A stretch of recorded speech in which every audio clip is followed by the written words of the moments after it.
Thank you for joining us. My name is John Sluice. In today's video, we're going to spend some time talking about ways to minimize taxes in your small business.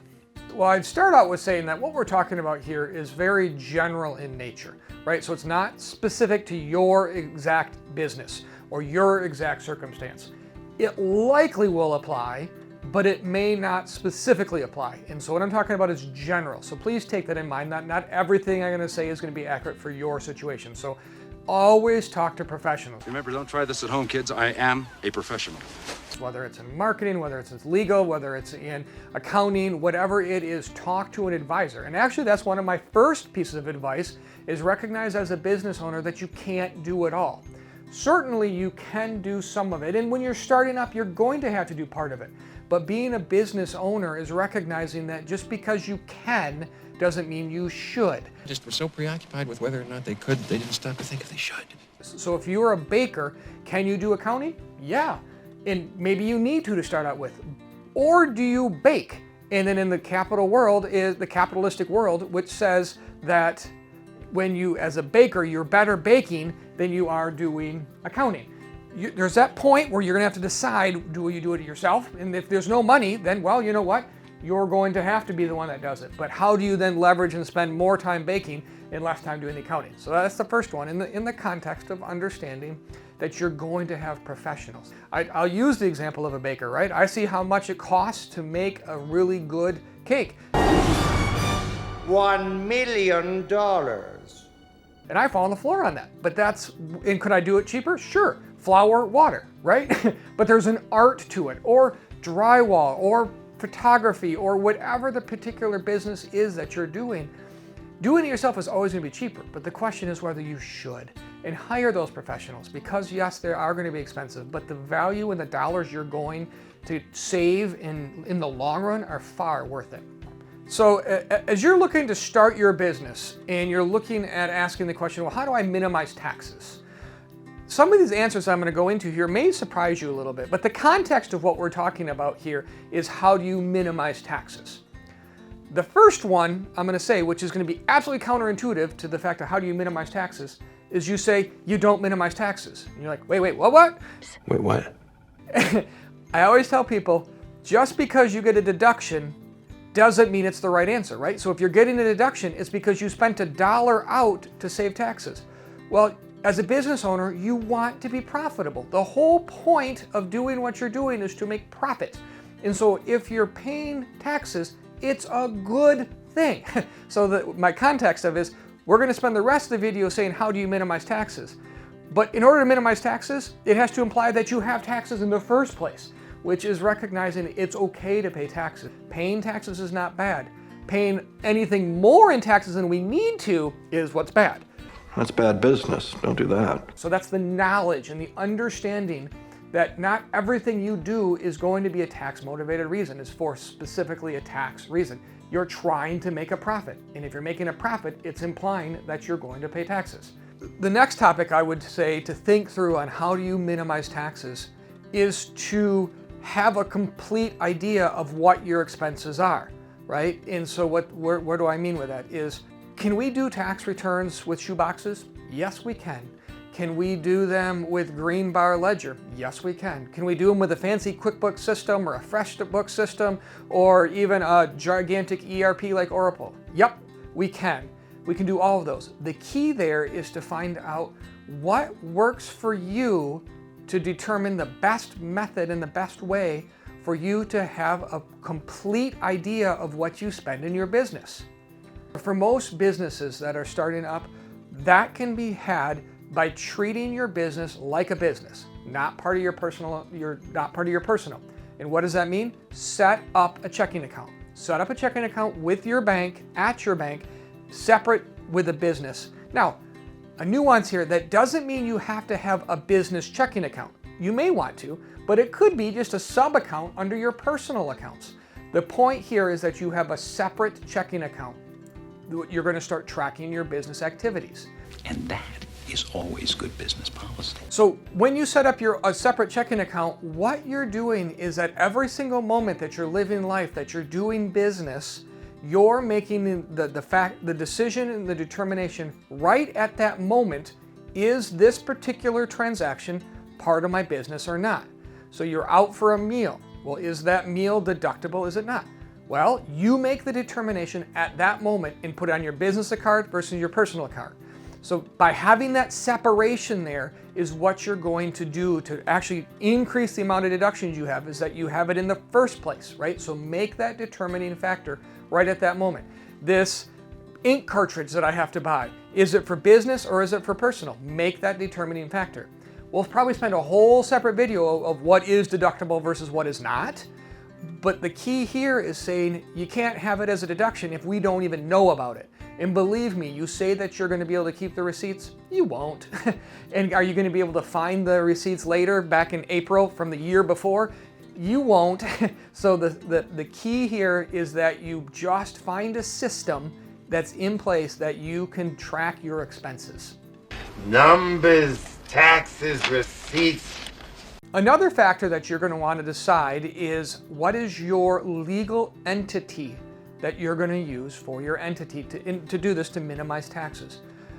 This in and of itself is probably going to be a whole separate video that we're going to talk about, which is going to be entity structure. Is it an LLC? Is it a DBA? But trying to make the determination of what entity structure is important is a big factor. The thing that's a little bit scary about this is, do you set up for the long run the really expensive structure or do you not? That's going to be the hard thing, and it's going to go back to the determining factor of sometimes you're going to have to incur costs today that might be a little bit more expensive, but in the long run are going to save you dollars. Now, again, I'm going to go back and preface it here again and say that this is a general topic. And so what I'm going to say here is, generally speaking, the right answer for most small businesses. It may not be for yours, so please talk to an advisor in your particular instance. With that large disclaimer in place, I would say that many business owners are going to be, small businesses are going to find that the most beneficial thing that they can do for an entity structure is to start out as a single member LLC, which is limited liability company, and start out as a single member, which allows you to then be what's called disregarded for tax purposes. So it's going to be the easiest method of accounting. It actually has a higher tax ramifications inside of it, but it's simpler.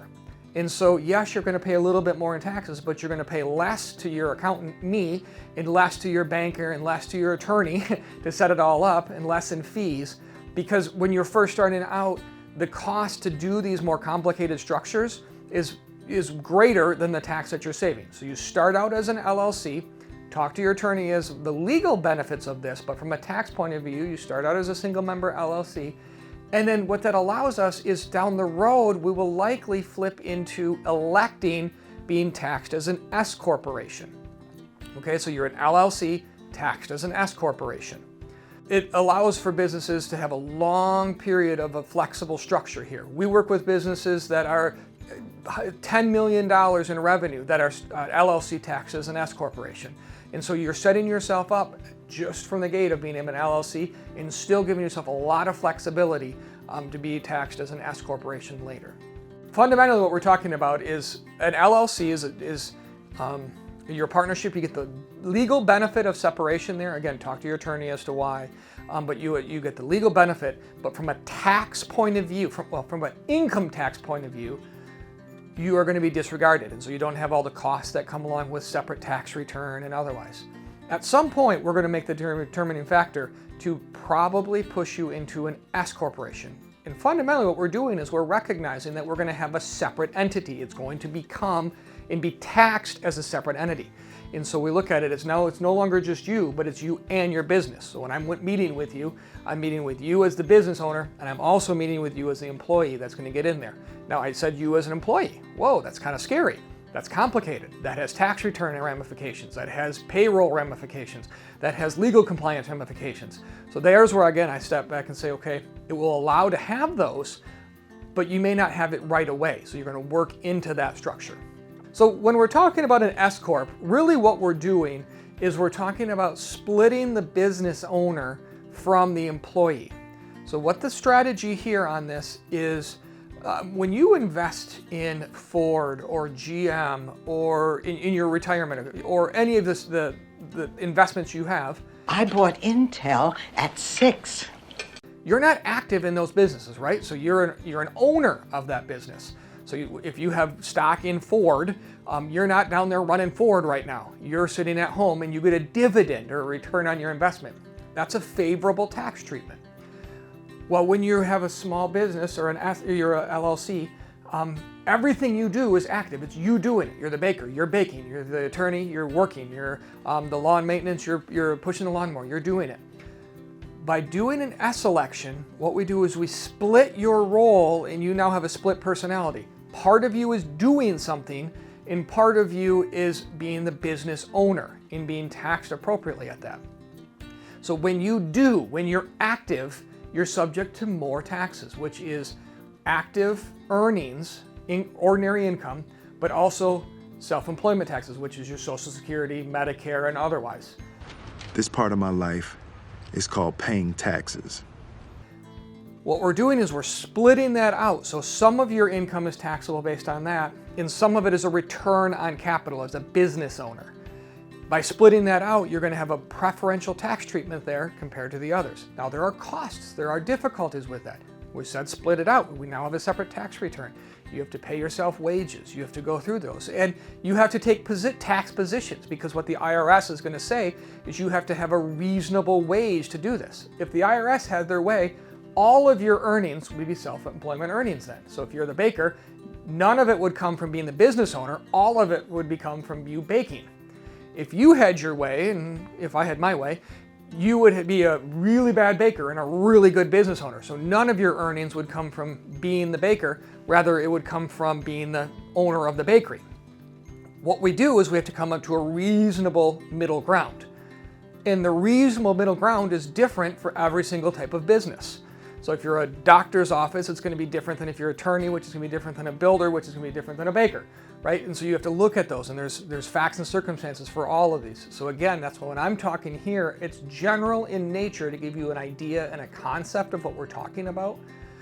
But what it allows you to do is kind of have this ability to know you're setting yourself up for being able to have a more advanced structure on the front end and still have the flexibility to be able to set up without having to pay for all of that down the road.